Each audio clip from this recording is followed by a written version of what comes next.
Archeologai, kurie panaudoja metalo ieškiklius, kartais suranda nuostabių dalykų. Ši sidabrinė maža skulptūrėlė, vaizduojanti Valkyriją, buvo surasta Harbi vietovėje ir jinai yra iš vikingų klestėjimo laikų. Tai koks 10–11 amžius. Ji lieta iš sidabro ir buvo patamsinta.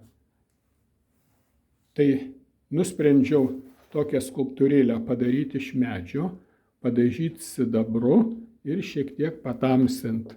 Tai va, galima pasižiūrėti iš arčiau. Moteris, kalavijas, apvalus skydas.